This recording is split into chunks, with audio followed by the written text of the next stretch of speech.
and enable.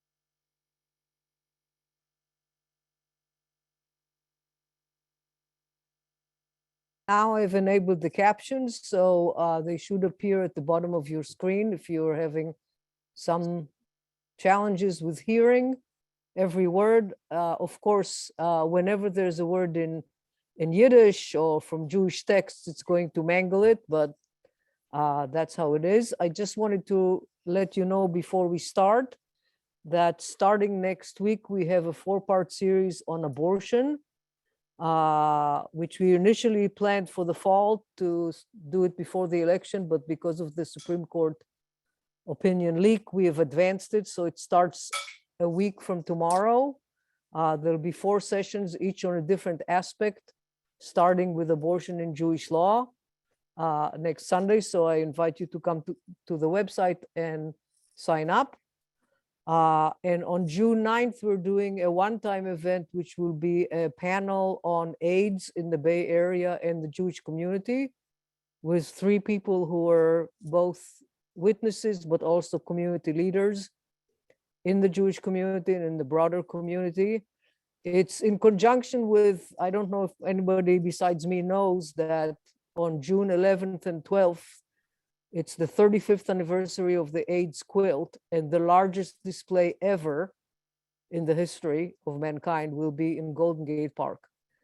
So in anticipation of that, we're going to do a panel on June 9th. Enough advertisements. Thank you all for being here. And Michael, the floor is yours. Thank you, Raquel. And thanks also to all of you who are here tonight. Like I said, the stalwarts, the loyal ones have been weeded through, and this is the last class that I'm very pleased to be part of, and pleased to be back here doing the course for Lehrhaus. It's been many years, as I said in my first lecture, since I was involved with Lehrhaus. And I think under Raquel and David's leadership, things have been really exciting and lots to grow and lots to be proud of. I wanted to say initially that Cindy said something about a basketball game tonight. I suppose that's one reason maybe we had some falling off of the usual. It is a big game. I also must tell you that I had this story out of Texas had a lot of impact on me, and I don't want to get lachrymose about it, which is easy to do. But I always think, strangely enough, when carnage like this and horrors like this take place, I always think of Hamlet, which, as a teacher of literature, I had many occasions to teach through the years, particularly my early years as a professor. And you learn a great deal from Shakespeare. You learn, as James Tyrone and Eugene O'Neill's play, Long Day's Journey, says maybe all you need to know sometimes in Shakespeare. And I was thinking about what I used to tell students, that you have all of those corpses and all that horror that happens, and then Fortinbras comes in and order is restored and life goes on. I mean, somehow life has to go on, and it simply does go on. It's a lesson in literature and in life, as so often the two correlate. Life goes on even though what happened is truly extraordinarily horrible, and it's just, if you feel these things on any level, if you empathize, and if you heard the president's speech, it's very hard to get away from the horror of it and from the feelings that it engenders. But we have 2 exceptional stories to talk about tonight, and I just want to move on. And in the days when I was a regular host of the forum program, many of you recall, I would have been talking about this tomorrow morning, this horror in Texas.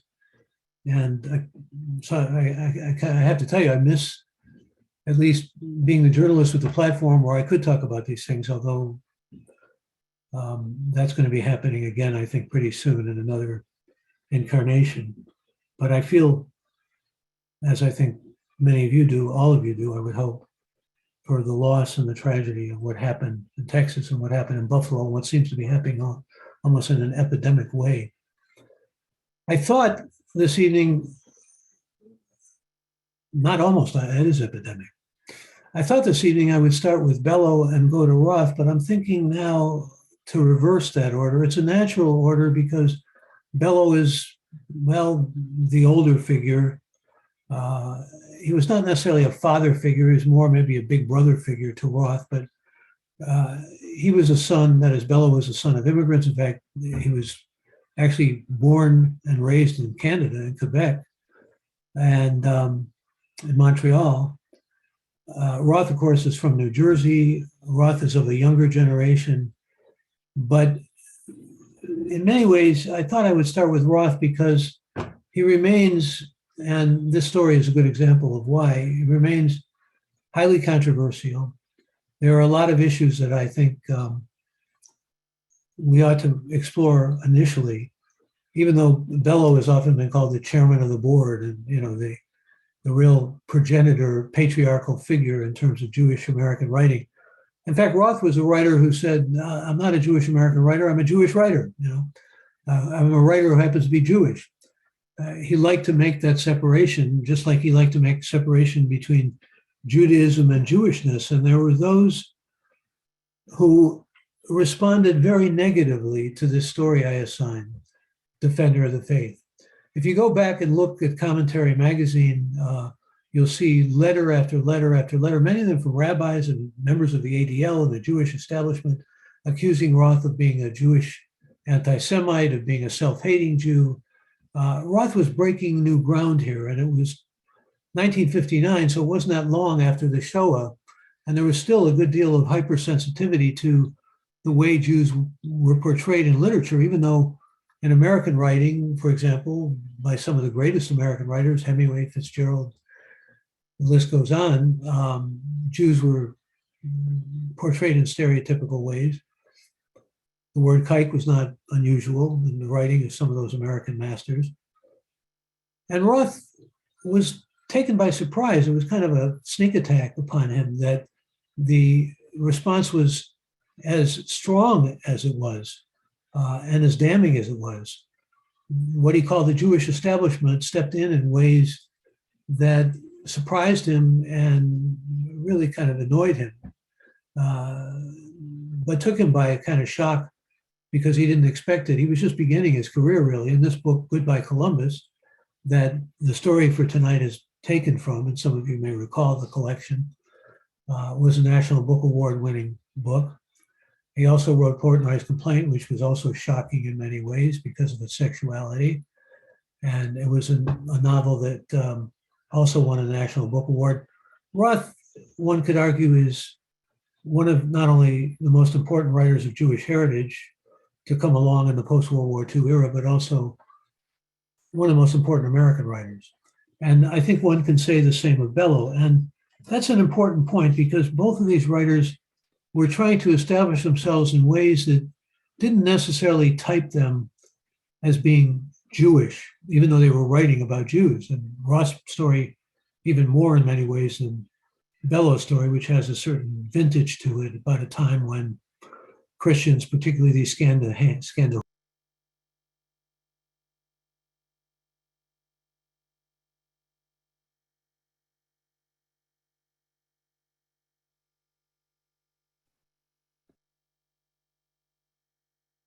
Was I muted there for a moment? Yes. Okay. I'm not muted now. All right. Okay. I don't know why I was muted, but I'm not muted now. So I wanted us to tackle Defender of the Faith first because it did engender so much controversy. And I'm interested in looking at it textually as well as what it reveals about, well, Judaism and Jewishness. Roth made the distinction between those two early on in his career. And Roth was not thought of as a particularly Judaic writer in terms of Judaism and Jewish thinking and Jewish theology, because he didn't really identify very strongly with Jewish theology. He had a lot of grievances and a lot of things that he pointed out that were hypocritical. He took on, in fact, rabbis, as a general rule, he used to say, rabbis and he was almost stereotyping rabbis. We couldn't say the word God without saying it in 4 syllables. He just found particular kind of pretentiousness among clerics who were rabbinical. And he was very critical, particularly of a kind of materialistic bourgeois Jewish life. You see it in the Potemkin family in Goodbye Columbus, if you recall that book about Neil Klugman, who's a working class kid who goes over to West Orange, New Jersey, and meets Brenda, the daughter of a wealthy family, and they fall in love and they have this love affair. And I won't spoil it, but it's sort of dated. It even involves a diaphragm to show how dated it was. But a story that certainly rocked a lot of readers at the time, not only because of the sexuality in the story, which was somewhat daring for the time, but the stories within that volume.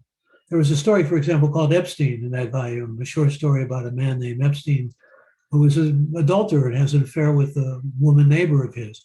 This was shocking to many people at the time. But it was particularly, and there were other stories in there. There's a wonderful story in there called Eli the Fanatic, which I love, and a story which some of you may know called Conversion of the Jews, which is a very funny, charming story about a boy who feels if God can do anything, then God can do parthenogenesis. He could create a virgin birth. And the rabbi gets very angry at him. And there again, you see Roth criticizing Jewish education, not allowing for the critical thinking of a boy who is thinking about God's powers in ways that are majestic. And Roth himself was an atheist, always felt it incumbent upon him to state his atheism clearly and to be open and unbridled about it. But what you realize in Defender of the Faith is a story that hit a lot of nerves, because the suggestion in the story is, especially in the figure of Sheldon Grossbard, that Jews will use the Holocaust, use the Shoah. And I thought this story would be good to rebound on after studying the Shoah. There's a sense in the story, of course, of wanting particular privilege, whether it amounts to being able to go to services and not being able to look like you're gold bricking to the others who are doing KP duty, cleaning up and whatnot, but also getting special food that's not treif, because the major who delivered the sermon at the service said, it's like, I know it's like eating treif is terrible and you shouldn't have to do it, and so forth. And Sheldon Grossbard is a character who, for the most part, appears to us to be repulsive. I mean, from the moment Marx meets him almost, he dislikes him. And there are reasons for disliking him. I mean, he's someone who tries to establish an intimacy as if, to use Roth's language, it's only the two of them with their hearts speaking one to another. And Roth's character, Marx, who is a sergeant and who has seen some pretty terrible things in Europe as a combatant, 2 years, in fact, before he goes to Camp Crowder in Missouri, he has anesthetized himself. He has an infantryman's heart, he tells us. And what's happening to Marx, because of Grossbard, to some degree, of course, is he's opening up to his memories and to his Jewishness. When he hears the word Lieben, for example, he thinks of his grandmother. There are a number of times he thinks of his grandmother. He thinks of his grandmother later on. What are you making such a simus for? Put mercy ahead of justice. Goes back to that previous generation and thinks, who am I to be filled with such hubris? He's a thoughtful man and a man who we admire in many respects, and certainly Captain Barrett admires, but there's a lot of complexity and nuance in the story, because Captain Barrett talks about Jews being pushy after Marx kind of defends Grossbard, because Barrett is concerned about this request to have a special kind of food. He said, what are you looking for, a discharge paper? Barrett is almost a caricature, a cartoon character. But the reality is that Barrett is someone who wants to follow the chain of command, and so does Marx. They're hierarchical. Everything comes down from a higher level, and Roth himself spent some time in the army and certainly understood that, not during World War II, during Korea, and has written about Korea as well. But he really gives you a sense of the chain of command and the sense of, you call someone sergeant, you call them sir, what's the proper name, what's the proper nomenclature, all of those kinds of things are embedded in the story. And Grossbard initially seems to be he wants to be called Sheldon. He wants to establish a kind of intimacy, like we're talking from our heart. And the epigraph, by the way, to Goodbye Columbus and the whole collection is the heart. It's a Yiddish proverb, the heart is half a prophet. And this story has a lot to do with the heart. It has to do with, in fact, when Sheldon Grossbart says to Sergeant Marks, why do you keep your heart closed from your own kind, from your own people, from your own, basically your own tribe? It hits Marx. When Marx is defending Grossbart, say, oh, he's Orthodox to Barrett, or, oh, he comes from a close family and they have values that are somewhat different. And of course, Captain Barrett assumes that this means Jews are pushy in his anti-Semitism. I mean, there's a lot of humor in this story too. Roth was really masterful, not only as a storyteller, but also as infusing in a story with some pretty weighty themes.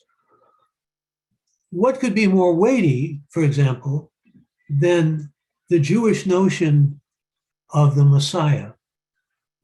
And that's here in this story. When Grossbart quotes Mickey Halperin, and notice that Grossbart has a kind of chain of command too. He tells Halperin and Fishbein, 10 hut.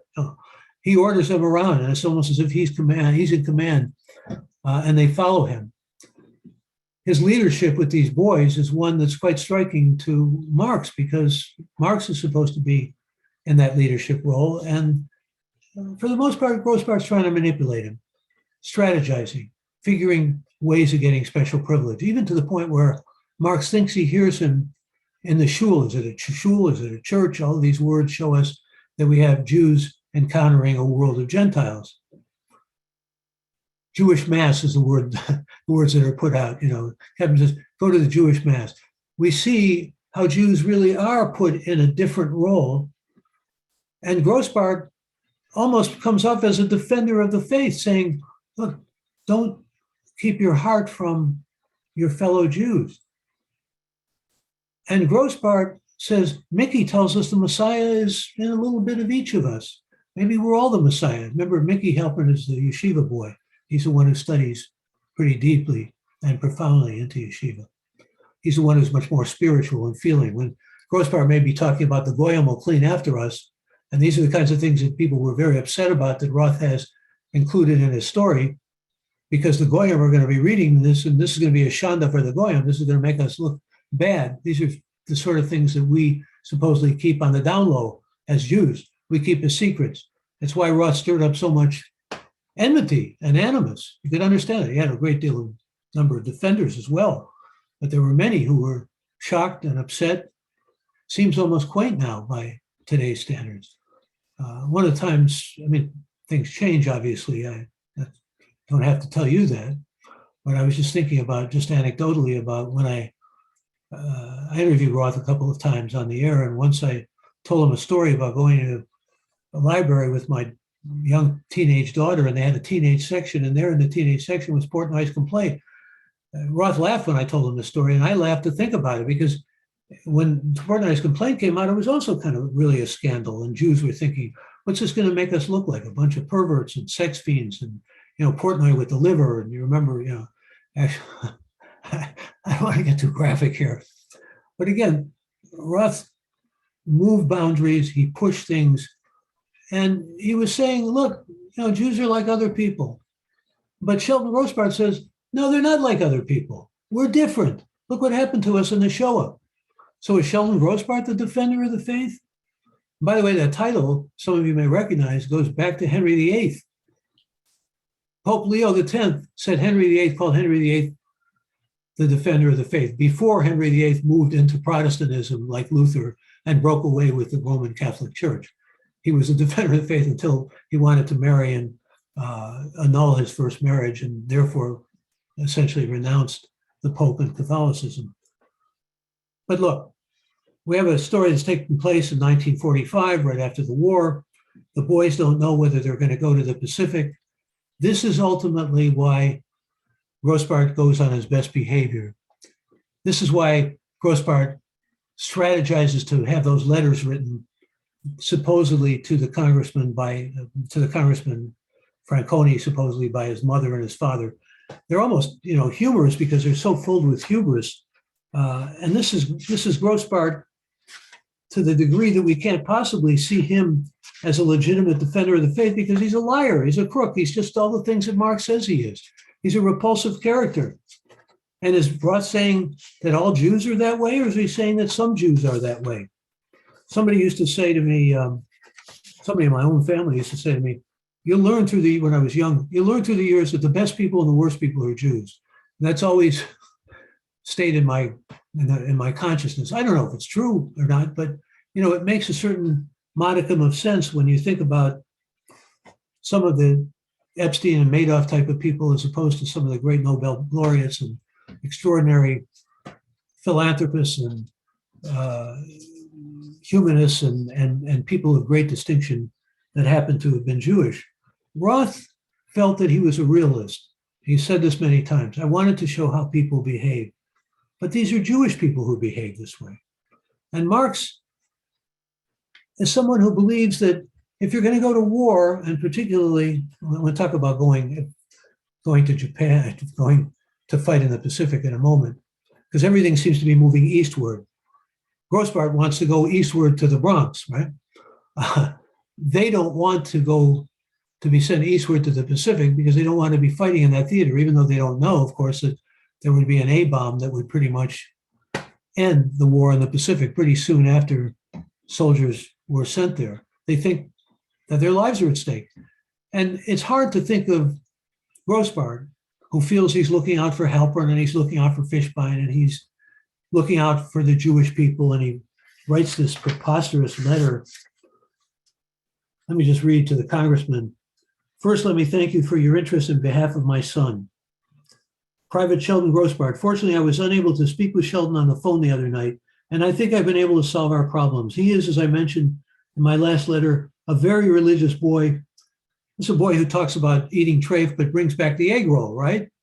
I mean, think about the humor and the ludicrousness of that. And Marx says, I've seen you eat, Grossbart.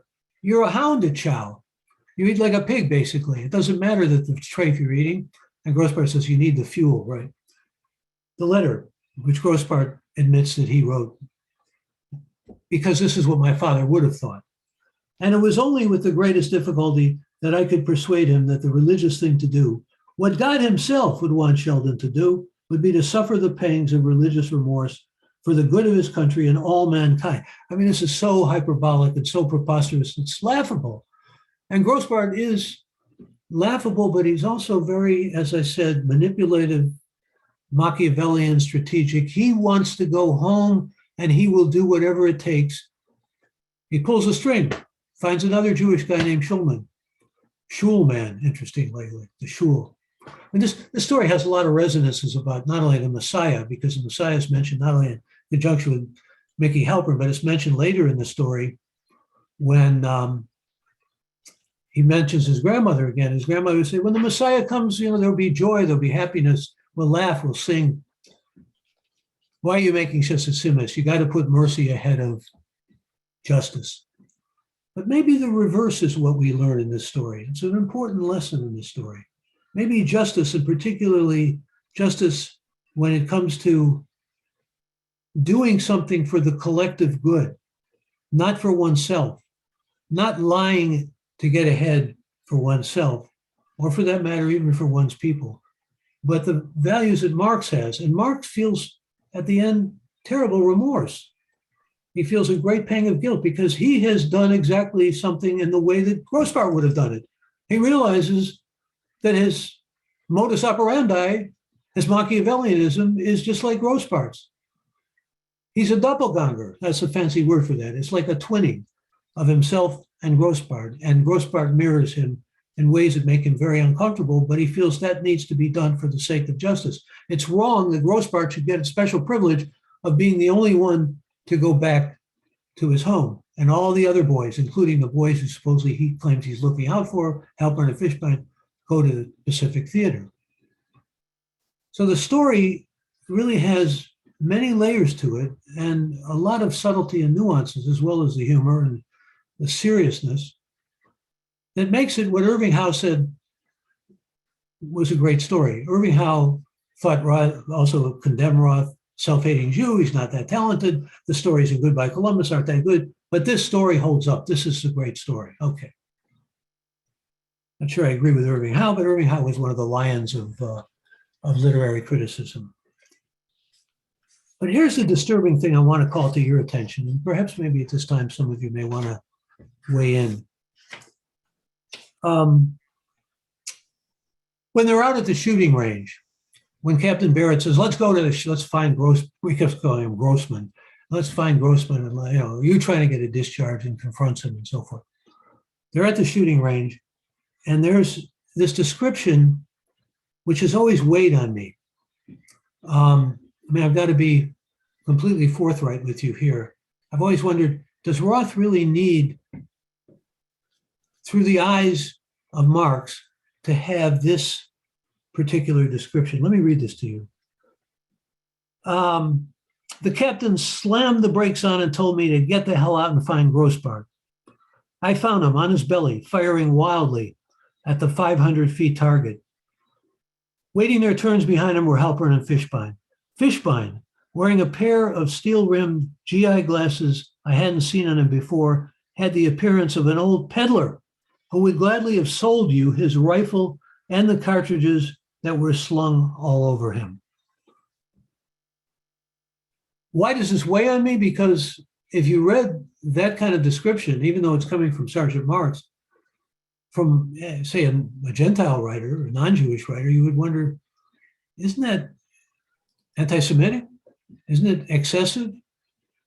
Isn't it a bit too cartoonish and, over to the extreme? Selling you a rifle for whatever he could make, even an arms merchant in a miniature and microcosmic way reflected in that. Well, you might want to cogitate about that a little bit. Like I said, it's something that's always sort of stuck in my craw.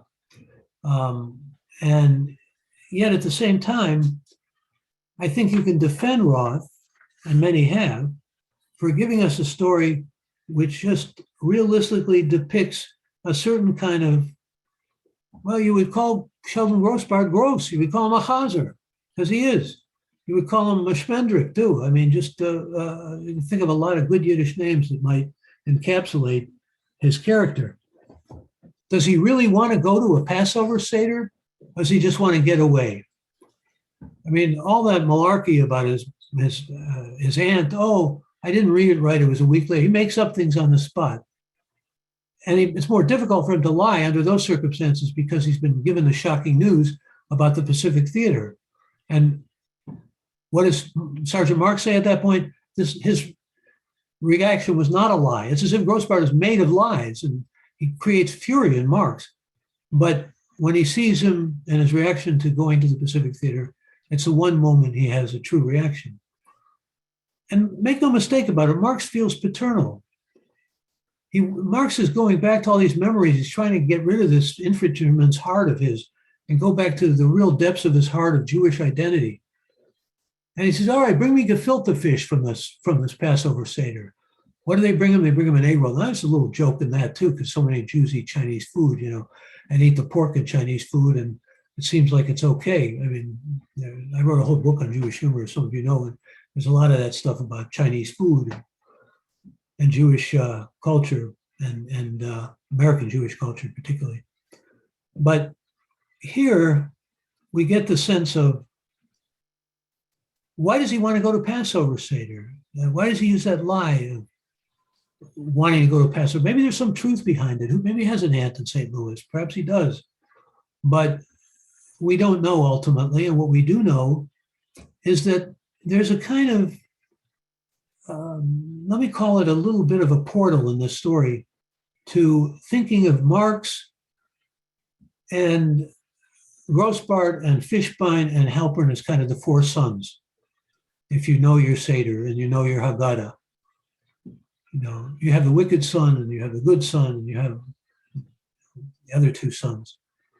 They kind of fit what we think of traditionally in Seders as the role of the four sons. And there's a way of feeling as if Marx is almost looking out for them and feeling paternal and fatherly toward them, because there is this identification with his own memories and his own Jewish identity. And they managed to evoke it in a profound way in Marx. And there it is. So the story leaves us, and you can turn to the end of the story with this image of Marx, all first person, standing outside the orderly room, hearing Grossbart weeping behind me. Over in the barracks in the lighted windows, I could see the boys in their t-shirts sitting on their bunks talking about their orders, as they've been doing for the past 2 days, with a kind of quiet nervousness. They polished shoes, shined belt buckles, squared away underwear, trying as best they could to accept their fate.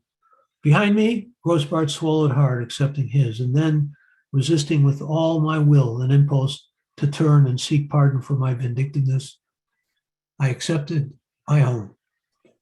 Now, I think what we have, and some of you may want to comment here, also on whether you see this story as being disturbing in an anti-Semitic way, or whether it leaves you with those kind of concerns, or what it's telling us about Judaism, with the heart being half a prophet, as the Yiddish proverb and the epigraph tells us. But I'm interested in also finding out some of your thoughts about the ending and what it means when we're talking about fate rather than faith. We're talking about accepting fate, acquiescing to fate. And it's everybody's fate. It's not just everyone except Sheldon Grossbart. The Jewish conscripted private Sheldon Grossbart, thanks to the manipulations and deceit, really, of Nathan Marks, is going where all the others are going. He's not getting special privilege. What are we to make of this? Ultimately, what does it tell us, if anything, about Judaism? Or does it tell us anything about Judaism? Get some responses from some of you before we move on to Bello? I'd like to hear. It's really two questions I'm raising. I'm also raising a question about whether you find the story disturbing, and particularly in that scene with Fishbein and the way he's described. Or is this a story of, Sheldon Grossbart accuses Marx of being a self-hating Jew, but Roth was accused of being a self-hating Jew. Sheldon Grossbart, when he's mad at Marx, who he wants to highlight in the letter he writes for his father's and his mother's name, says, wants him to get recognition, knowing that Marx is going to see it, wanting Marx to feel good, being strategic again. But at the same time, the Grossbart's being manipulative. He says, and when he's angry at Marx, you're a self-hating Jew. They said that Hitler was half Jewish, what we heard recently from a Russian foreign minister. I see some hands, so let's hear from you. Let me just remind people that if you forgot how to use raise your hand, you go to the right towards the bottom, on the bottom strip, 2/3 of the way to the right, there's something called reactions. You click on that and click on the raise hand. And we'll do it in order. I think Nadine was first, then Basia, and then Linda. I didn't think that it was a bad depiction of the soldier when he said he was like a peddler who wanted to sell his, his malicious stuff. I thought he was a spiritual guy, and it's like he was hearkening back to like what his grandfather or his father would have been. They were like gentle souls, and they were just selling things. And he wasn't someone who wanted to go out and be bellicose and fight in a war. He just wanted to get rid of it. Maybe. I'm sorry, I hate to interrupt you, but I think you may be confusing Halpern and Fishbein. Halpern is the softer, more spiritual one. Right. Well, who was the one that was wanting to sell his? That was Fishbein. That was not Halpern. That's it wasn't the more spiritual one. Oh, because when you read that, I thought, well, that didn't strike me as odd. And the other thought I had about it is when I was in high school, they had us write an essay, and it was like, who would you betray, your friend or your country? And to me, it was just such a foreign thought. I mean, I didn't know where they got that. And then later on, I thought, well, it's kind of like the McCarthy era and the 50s and stuff like that. And here he has two allegiances. And you talk about the Jews as always having two allegiances, but he had an allegiance to the military, in a sense, and to do things the military doesn't always do things the right way, but he wanted to do things the honest way. And here's this other guy who's from his tribe, but who's not really living up to what I would think would be Jewish values. And I thought it was like a moral struggle of Marx. So, and I don't know who the defender of the faith was in that case. I don't know how do you say he did, but I thought it was he was really wrestling with what was the right thing to do, and he had different allegiances. Well, you're absolutely right. There is a moral struggle going on in Marx to his Jewish identity as memories are opened up. And in both these stories, notice how with the death of Woody's father, we'll get to Bello, all of his memories open up. Here, the memories open up in Marx because of Grossbart and because of Grossbart wanting to go to shul and all the rest of it. And I think when you call it a moral struggle in Marx, you're absolutely dead on. Thank you for that. You'll hear from some more people. Who did you ask next, Raquel? I didn't get the order. Sorry, I unmuted myself. It goes from left to right. So Basia, you are next. Oh, we got a lot of people now. Great. So from left to right, at least on my screen, Basia, you're next. Okay. I've been thinking about this a lot, and I think that even calling them Jewish writers is something of a misnomer because they're really Ashkenazic Jewish writers. And I think I mention that because I think that the humor is very much Ashkenazic humor, that this is the Schlemiel pours the soup on the Schlemazel. I mean, we've got these characters as bedrock, and what Roth was so evil in doing was that was the way the Yiddish world worked. A lot of self-deprecation is always part of that humor, but Roth was exposing it to the Goyim. And that was, I think, what really was sticking in the craw of some of his critics. And I think that, and to a certain degree, I think that Bello does the same thing. He makes a Jewish character very, very unpleasant, and he wants us to accept it, and it's harder to accept if we're not an all Jewish audience. So I think that in a way, the defender of the faith was operationalizing this, exposing the Jew to the Goyish perspective. Well, I think that's a fair point, and I think that is what got so many people exercised, so many Jews of what Roth called the Jewish establishment. They didn't like the portrayals. They felt very uncomfortable with them, particularly after the Shoah. And yet at the same time, both Roth and Bello were writers who wrote what they call realistic fiction. You got confidence men and thieves and brigands and pirates and all kinds of unsavory characters throughout American literature. And to a great extent, I think the argument that they would make, and I don't mean to presume intentional notions of what writers, but I think they've said as much in different essays, is we're just portraying life the way we see it. Verisimilitude, truth to portray and truth to depict. And so it's a realistic truth. I mean, we've got our Madoffs and our Jeffrey Epsteins among us, Harvey Weinsteins, whether we like it or not. Does that mean you have to write fiction about them? Does that mean you have to bring them to the attention of Gentiles? That's a crucial kind of question. But in many respects, Marx is a different kind of figure than Grossbart. He's more of a heroic figure, literally a heroic figure. And in Bello's story, even though Pop is a scoundrel and a con man and doesn't seem to care a whole lot about his family because he abandons them, even though he stays 40 years with his Polish mistress. Nevertheless, Pop reads the foreword and wants to be buried with the Jews, and is buried with the Jews in a Hawaiian shirt that Woody puts on him, so he looks like Ben Gurion, no less. I mean, these are transgressive characters, to be sure, but they're also, and particularly in Bellow's story is in many ways coupled with love. I mean, there's no other way to describe it.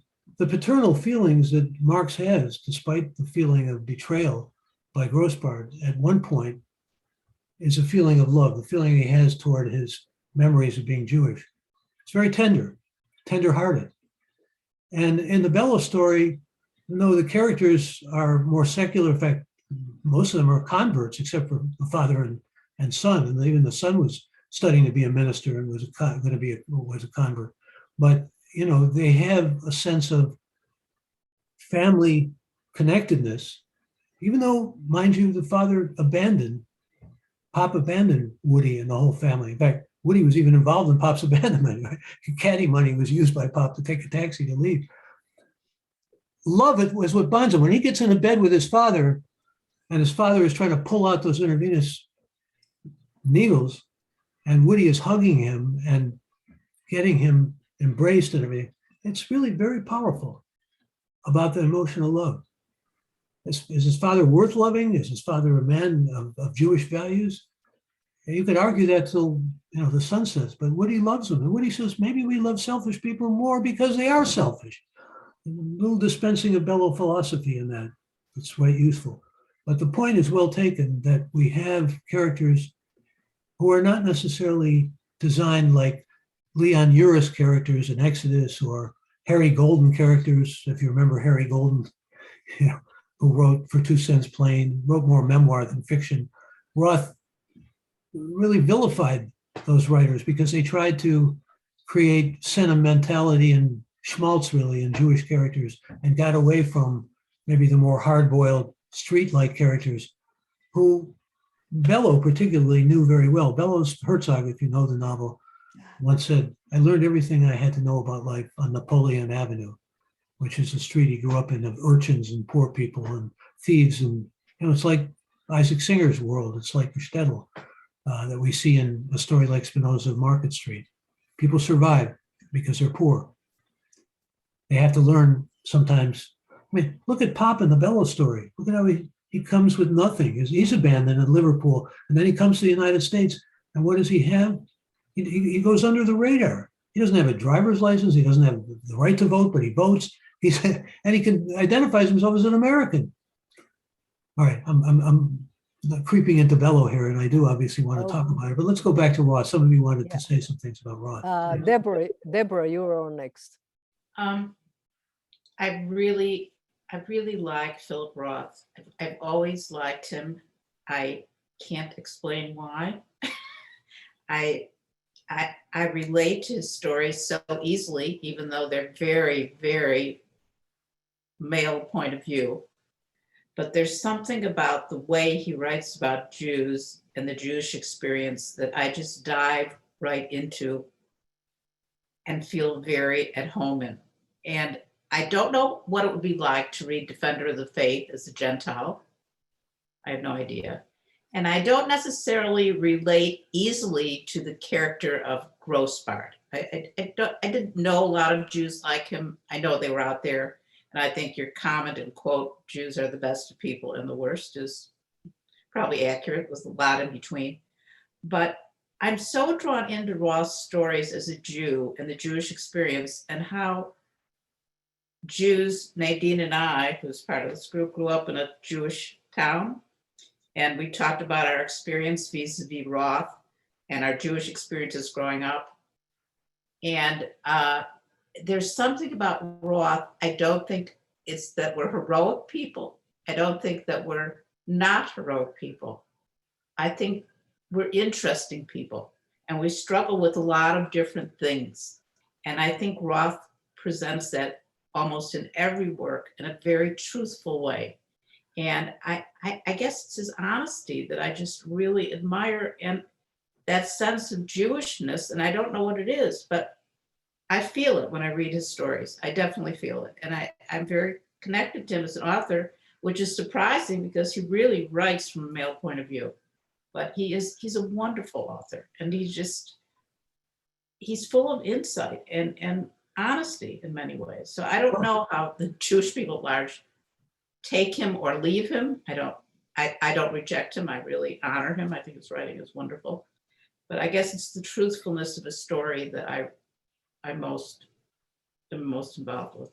Well, I thank you for that honest tribute to Roth, and I appreciate your sense of evaluating him as an author and giving your opinion about him. And I think his honesty is one of the things that endeared him to many readers.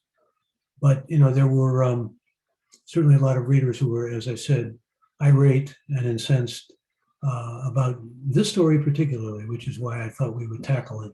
May have been foolish of me to create such controversy, but we've got a lot of people who want to express themselves here, and that's good. So let's hear from a couple Yeah. more, and then we'll go to Bello. Right. Edie and then Joni, and then we'll go to Bello.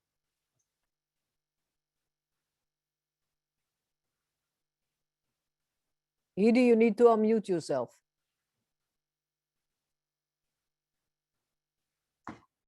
Specifically addressing, Michael, your question about how we reacted to the Fishbein scene. It's so, was so surprising to me that you raised that point, because in the whole story, that is the only one that really struck me wrong, badly. I just had so many reactions to it. The first one was it was so out of place and so unnecessary.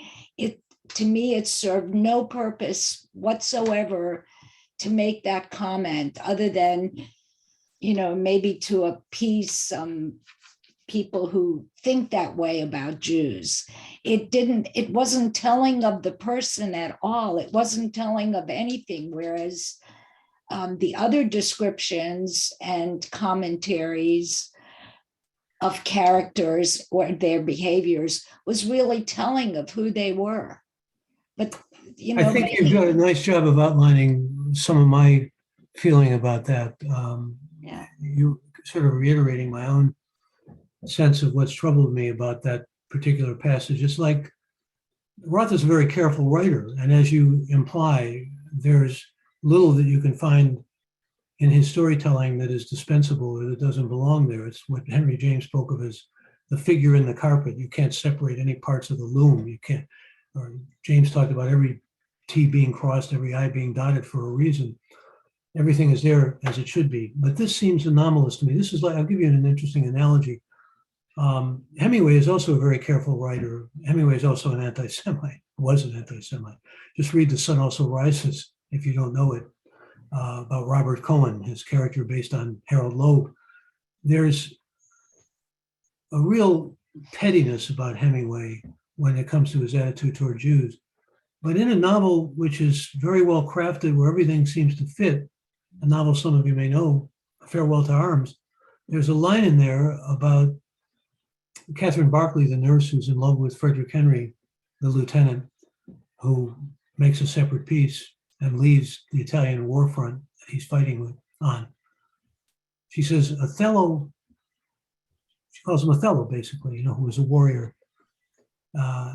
And he says, Othello was, and he uses the N-word.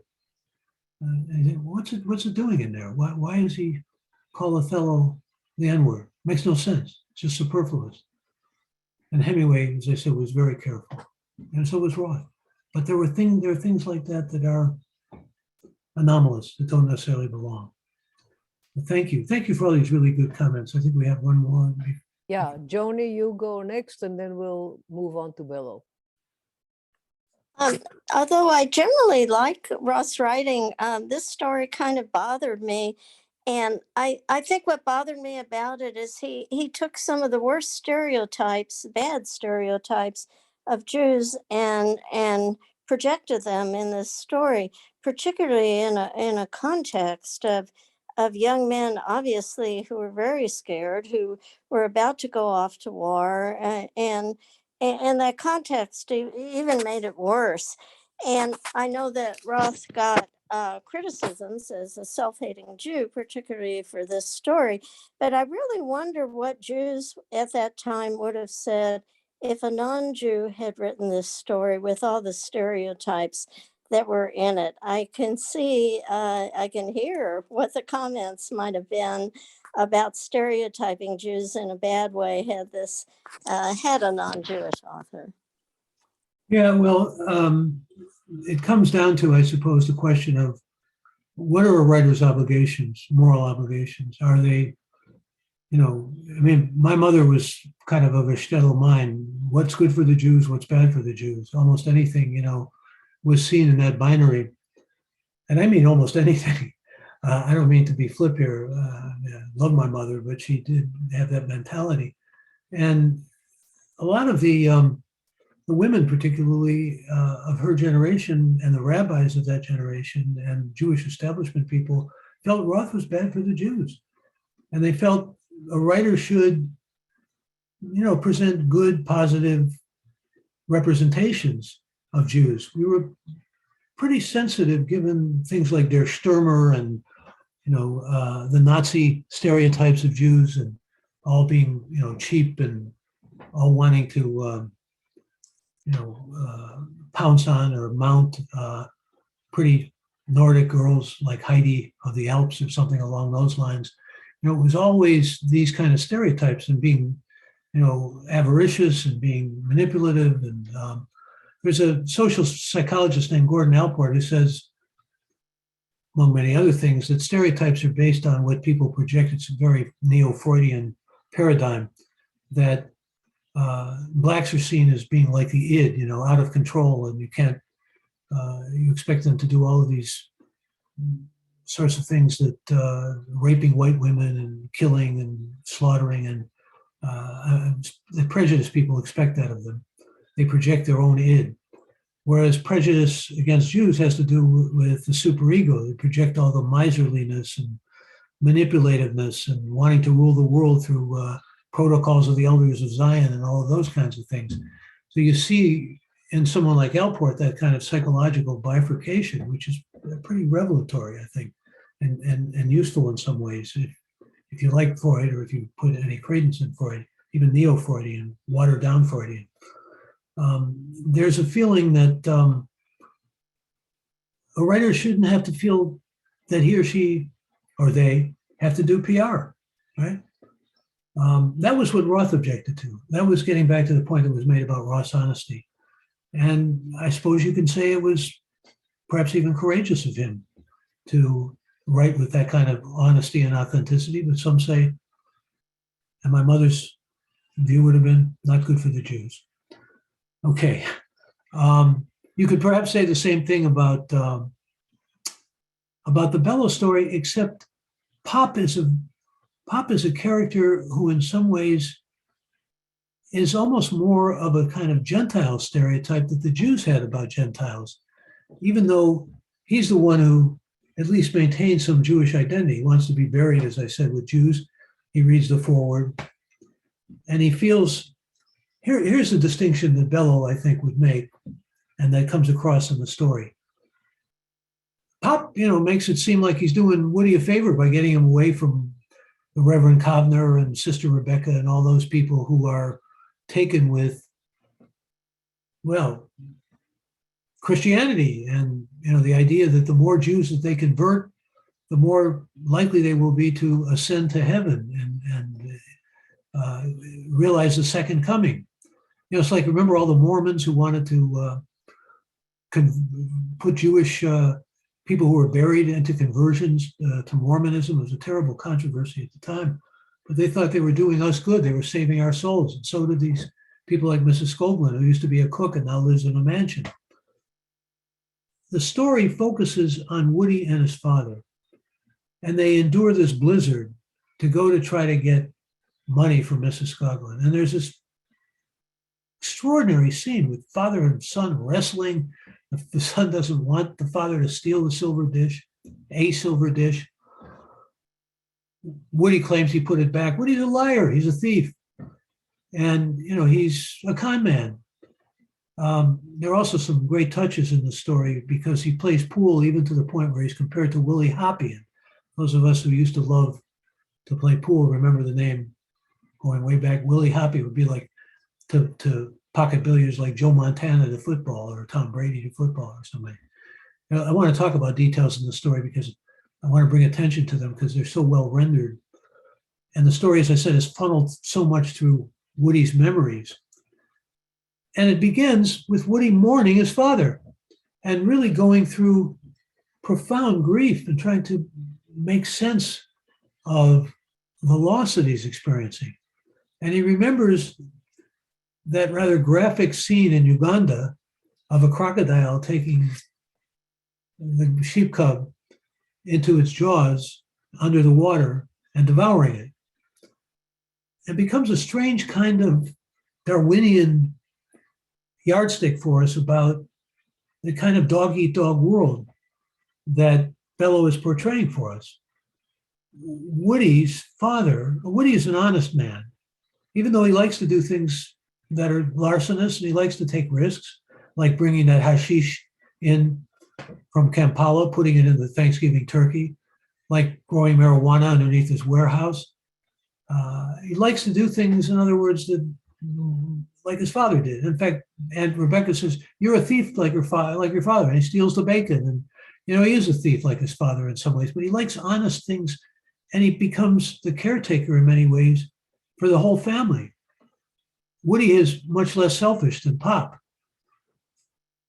But Pop is portrayed in a way that's not only materialistic, Woody's materialistic too, just wants those soldiers, those dollar bills. Remember, he calls them, he doesn't want a check from the Scotland. He wants dollar bills. He can feel the cash in his hands and everything. He's a character. He's a character right out of, I suppose, the Jewish slums. You'll find that kind of character in Michael Gold's Jews Without Money. And there's a real division here, a class division. Miss Scotland was a cook, but now she lives in a mansion. And she has this housekeeper who looks at Woody and his father like they're scum. They're two tramps who came to Evanston from, well, the poor side of Chicago. And we're talking about the real attempt, particularly during the Depression, to convert Jews. It was nothing very small, really. It was the idea that Jews needed to be converted not only for the salvation of the second coming, but also because, well, Jews had lost their souls, just like Black people had to be taken out of their ignorance and worshiping idols and being pagans and brought into Christianity where they'd be saved. Jews needed to be saved. There's something that's very vital and primal about Pop and about Woody, because Woody turns out to be a lot like Pop. And Woody takes on the burden of the whole family. He's taking care of his mother, he's taking care of his sisters, he's taking them all to Disneyland. He's a family man, and he's also a devoted son. And he loves his father unconditionally. They have that great wrestling between them. It's almost some kind of Oedipal father-son thing. But it's very much in a kind of, it's like wrestling with Jacob with the angel or something along those. It's also patriarchy. It's father and son. And, Abraham, Isaac, Jacob, it's at the heart of Jewish tradition. This is not a heavily weighted Jewish story. It's another Jewish transgressive figure. I mean, Aunt Rose was a Jewish transgressive figure. But there's something endearing to Woody about Pop that makes him love this miscreant. Sometimes we love people who are miscreants, who frankly disappoint us and fail us in life, but love them nevertheless. Maybe love them because they're selfish, as Bellow suggests. And when we get to those, the final lines, and I want to, the final actual 5 words, that was how he was. Some of you may know the name Ethan Kane. Ethan Kane was a Harvard doctor, born and raised in San Francisco, whose father, Stuart Kane, was first violinist with the San Francisco Symphony.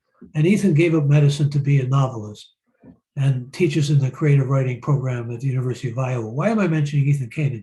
Because he wrote an article in The Atlantic, and I think you can find it online, about those words that end this story, which he was a great admirer of this story.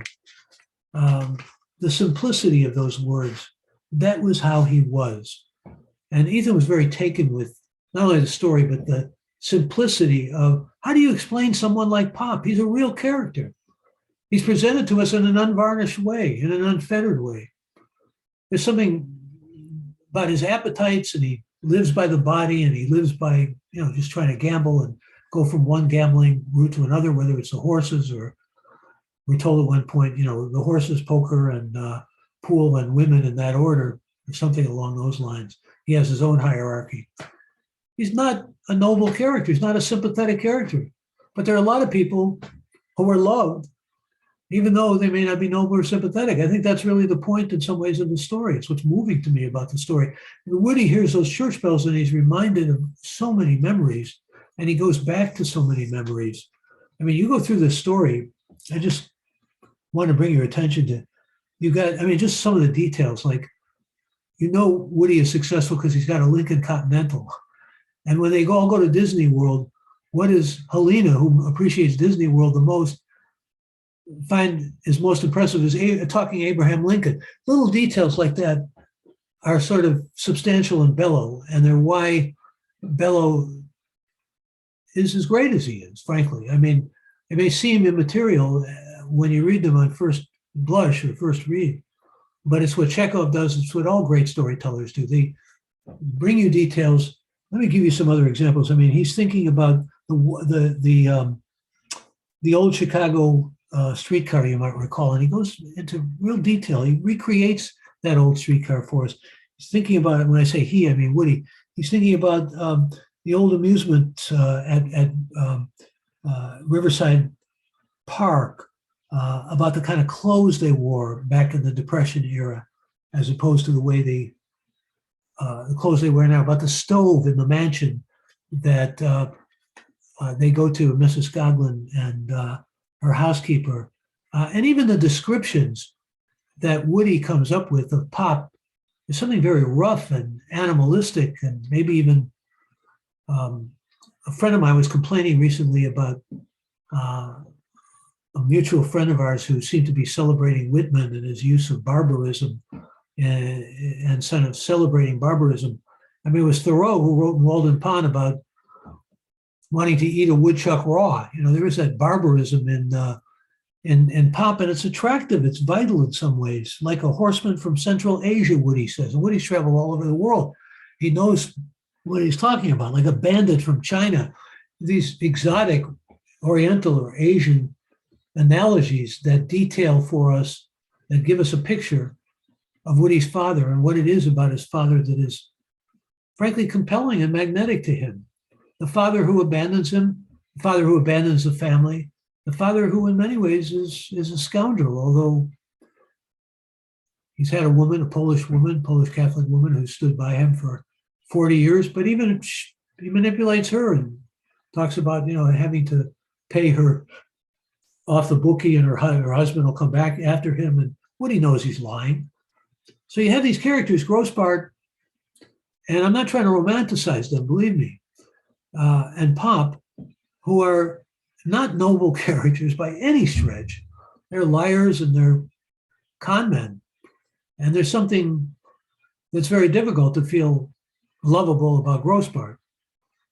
But I think Bello gives us a nuanced enough view of Pop through the eyes of his son, with all those church bells ringing, with the depth of the grief that he feels with getting in bed with his father and all the rest of it.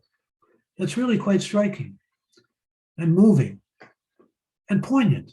I mean, you may find, some of you, that you prefer Roth, some of you, this is a matter of taste and judgment as a storyteller, or some of you may prefer Bello to Roth.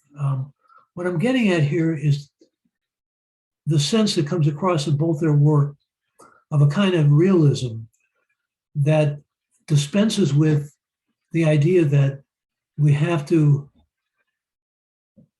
create sentimental or lovable or good noble Jews, like, say, Malamud does in The Assistant, if you know his novel. Morris Bober, name even like Martin Buber, is a character who is filled with good heart and decency and kindness, and he's the kind of Jew we all love and we all embrace as a good Jew. A Sheiner Yid is what they used to call those good Jews, right? Well, Bellow and Roth want to give us more of a sense of reality. That's really the lesson, I suppose, that draws these two together. Bellow has Jewish characters that are admirable, but not in ways. Some of them are admirable and they are crooked too, or they're crooked and yet they're admirable. And there's a complexity of human character, I suppose. Does Pop love Woody? Yes, he does in his way. It's not the way that Woody loves Pop, and it's not an unselfish love. Pop is always looking out for number one, and he is selfish, and Woody recognizes he's selfish, but he loves him. So I think the story is a father-son story, which is a very conventional Jewish story in some respects, but it's also, there's so many stories of Jewish writers or fathers and sons, going back to Abraham. But here, it's the love, I think, that in some ways is triumphant. Woody's trying to think, even when he's moving that rickshaw at the World's Fair in 1933, right? Remember one of his earliest jobs, he's thinking, what could be better in the world if there could be an all-embracing love of God? This is when he's, moving toward becoming a minister and embracing Christianity and actually giving good sermons at 50 cents a pop that Aunt Rebecca's paying him.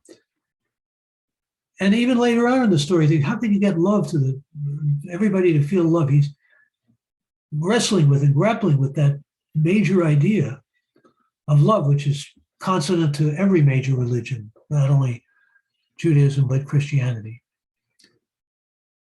One could even argue maybe in some ways more to Christianity, but great texts of all religions teach love, despite all the violence and horror that's done in the name of religion. Woody flirts with this idea, yet he remembers that scene in Uganda and remembers it vividly. And that's something about nature, that crocodile eating that cub, just taking it whole. Woody's father, Pop, has that kind of acquisitive nature in him, that grasping hunger of the body that can't really be sublimated into anything else. Woody is able to find, as a tile man, which is what he does, an honest career and a career that is remunerative and is able to afford a Lincoln Continental. A wealthy man, he's a good businessman. Pop, gambler, not a businessman, doesn't have that seichel, good Yiddish word. It takes to be a good businessman. All right, I'm giving you sort of an interpretation of the story. Some of you may want to respond, some of you may want to move it in different directions, because there are a lot of ways you can go with this story. It's rich, as so much of Bellow's work is, and I recommend, I hope I can inspire you to read more Roth if you haven't. Read all the stories in Goodbye Columbus if you haven't. Read Roth's novels, they're wonderful, so many of them are, and Bellow's are as well. And Bellow, this story was in the New Yorker originally, but it was ultimately in a collection called Him with His Foot in His Mouth. It appeared originally in 1968 in the New Yorker. The collection came out in 1984, and Bellow won the Nobel Prize in Literature in 1976. It was between the two, but he wrote some of the great novels like Augie March and Herzog and so forth. I see some hands. Raquel, you want to call on? Yeah, let's start with David and then Deborah. Great, thanks. Thanks, Michael. It's so funny that this was the pairing, because as I read the Bellow short story first, and I kept having to look to make sure I wasn't reading Roth, because I kept thinking of Swede in American Pastoral.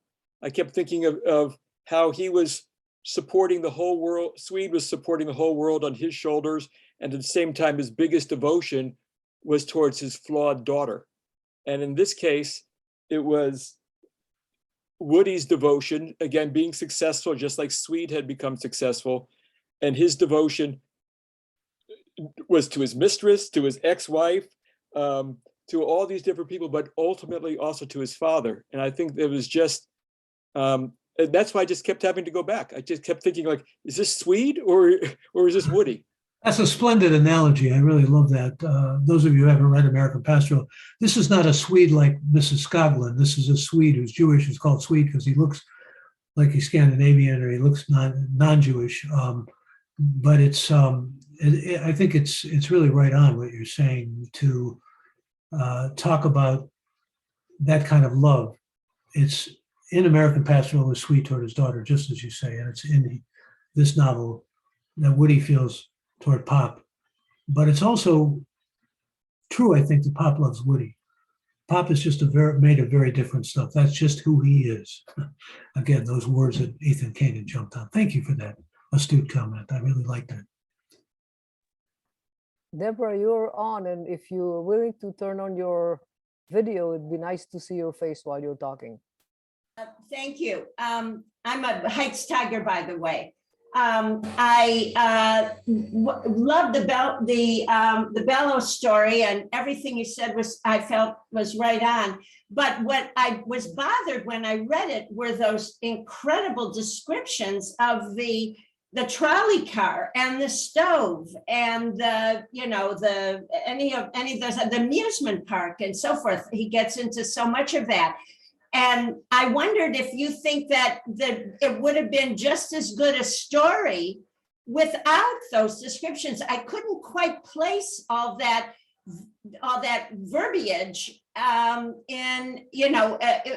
with that story, which is about the father, son, et cetera, et cetera. Well, it's a good question, and I think I'll leave the judgment of that up to you. But Bellow is a craftsman. He's a great storyteller. He does what a lot of Chicago writers do. He's not Chicago born like Augie March, whose opening sentences, I'm Chicago born. He was born, as I said, in Montreal, but the family moved to Chicago when he was young. His actual name was Solomon Bellows. But he, and his father was a kind of Woody figure in some ways. I don't want to go there into psychobiography, but his father was involved in some questionable things with prohibition and the like, but never made much money, just like Woody never makes much money. Woody's pop never makes much money. But I like this tenor of your question because there's a school of literary criticism that says everything should be there for a reason. And you're raising a question of, well, it's wonderful writing. And here's what I think we can do with that. As I said, both these stories connect in the way of not only having transgressive characters and kind of secular Jewish characters who are not necessarily rosy in the way they're portrayed by any stretch. Quite the contrary, in fact. But they're human. And that's the important part. Even Grossbart, At one point, Marx says, was this Grossbart really, did he come from parents? Was he really a child, a baby at one point? You can't believe Grossbart, actually, in the way of he exists. And he even says to Grossbart, what are you, But he's human, I think, by the way Marx sees him ultimately, and the way he's portrayed by Roth, and certainly Pop is. And it's human for people who are moving back into memories to think of things like grandmother or a baseball game like like the character Marx does, Roth's character, a word like Lieben, affectionate, tender word, grandmother called me. And what Woody thinks of, because Woody's a guy, right from the beginning, we're told is honest in the sense that he likes things that are real. He likes material objects. And that's what separates him from these spiritual people. And that's what Pop says, I did for you. You're a material guy. You're an American in the sense of Pop is not a real American.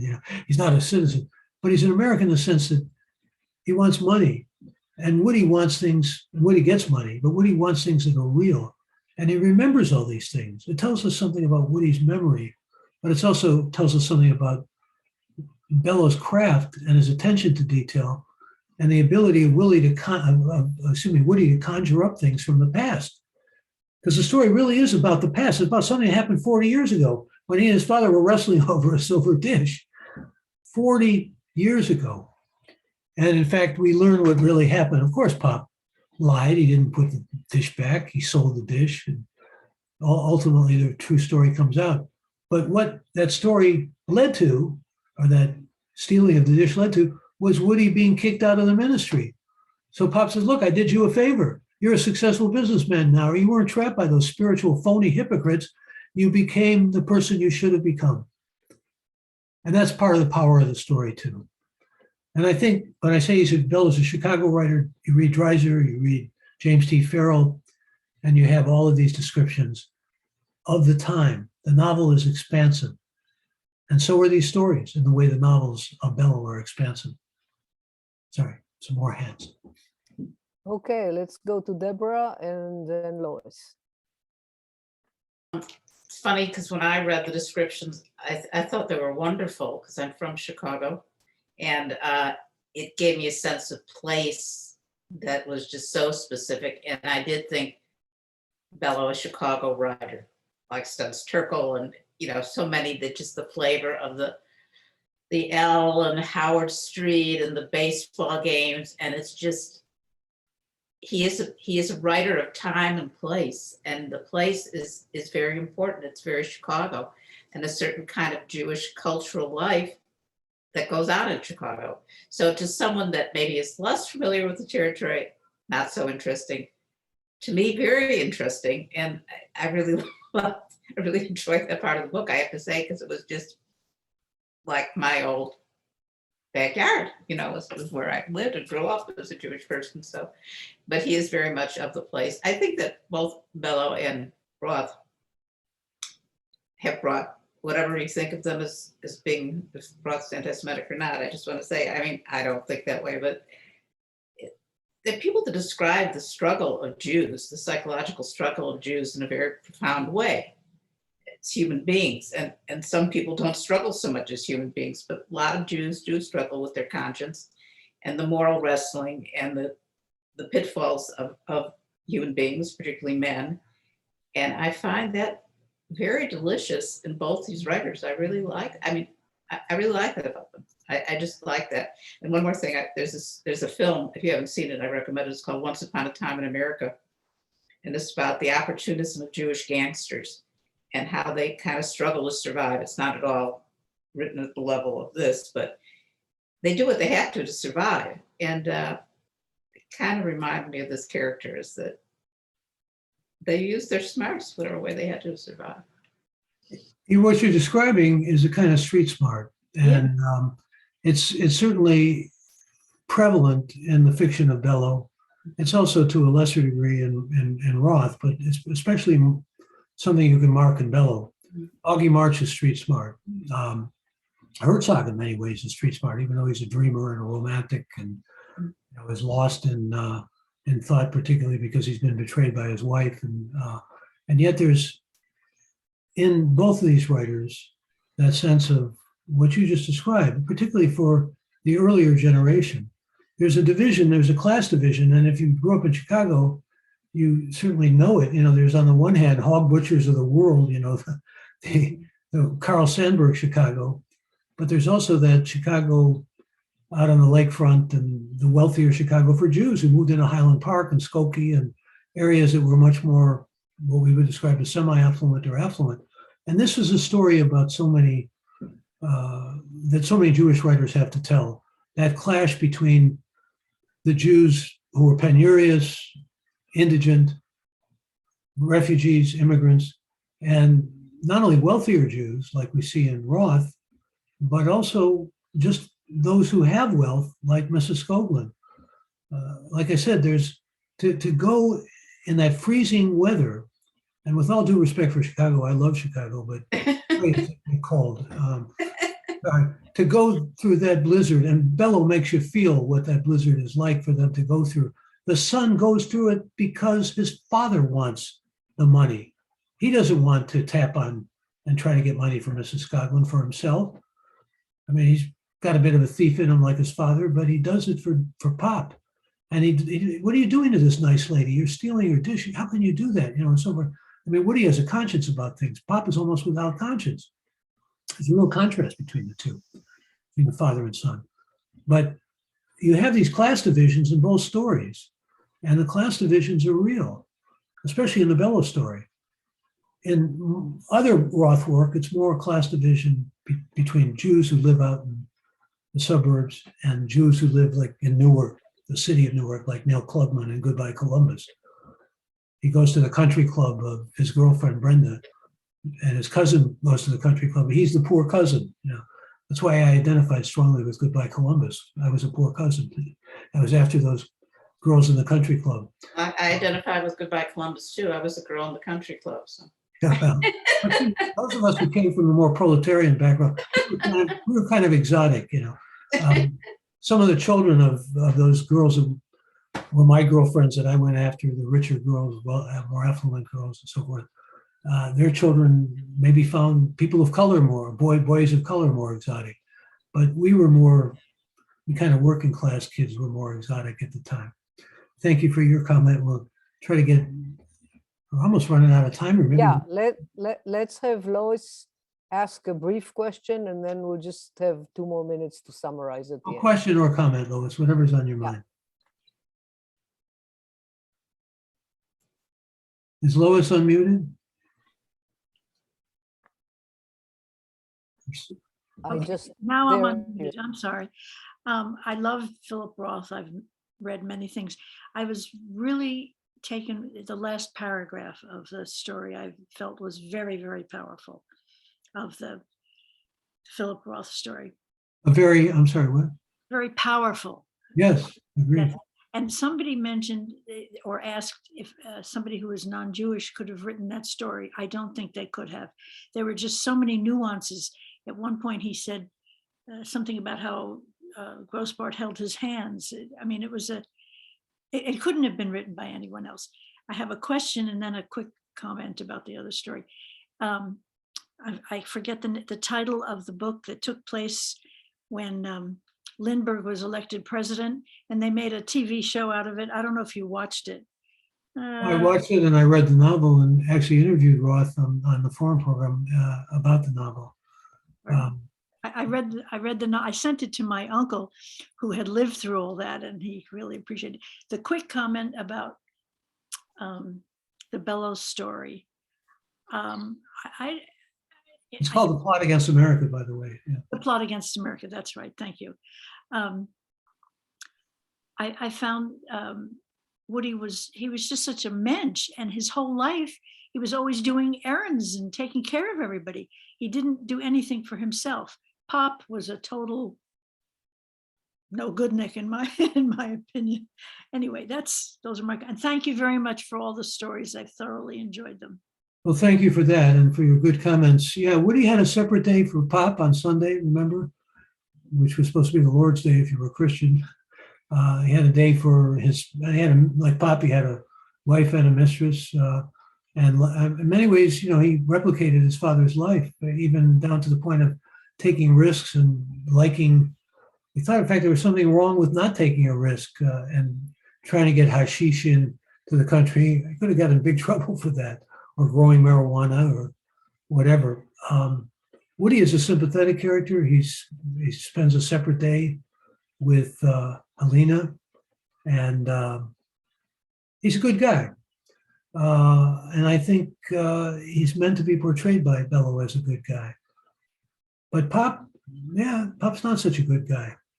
But there are many of us who love people who aren't so good, I think, or who live by their appetites and don't live by the values that we hold noble or revere.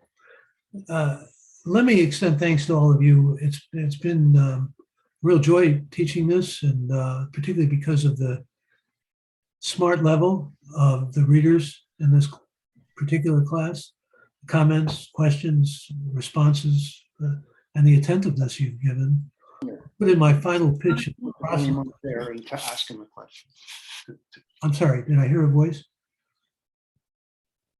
I heard somebody, but I don't know who it is. Well, somebody says there are no saints in Judaism, and that's absolutely true. I would just like to say, I hope you'll do some more. I want more books. Well, thank you. Well, we'll see how time works out on that. But thanks to all of you for your interest. And I want to say my last proselytizing and I hope somewhat inspiring message. Continue to read these writers. They're well worth reading. Read more of the writers they introduced you to. And keep reading fiction. because there's much to learn from fiction. There's much to grow from still, whatever age you are, and much to expand your consciousness with, and also your heart. So thank you all. And And thank you. And can Thank we you have so your much. email? Any chance for the email? Raquel has email. I think we've given it out a few times. It's just MJ Krasny, Krasny @comcast.net. Feel free. Appreciate all of you. Thank you so much. Okay. Thank you. Thank you. Thank you very Wonderful. much. And I just want to say that tomorrow you will get an automated survey, which we made very, very brief. If you feel moved to write more and really tell us how you felt about the class, please do so via email, and we will collect those and pass them on to Michael. And Michael, thank you so much for this wonderful course. Thank you, Raquel. And thanks for all you're doing with Lehrhaus, to you and David. It's a major mitzvah. You'll be rewarded if there's an afterlife reward. Yeah, what about that big if? Thank you, everybody. We'll see you in another program. Bye-bye. Thank you. Bye. Okay.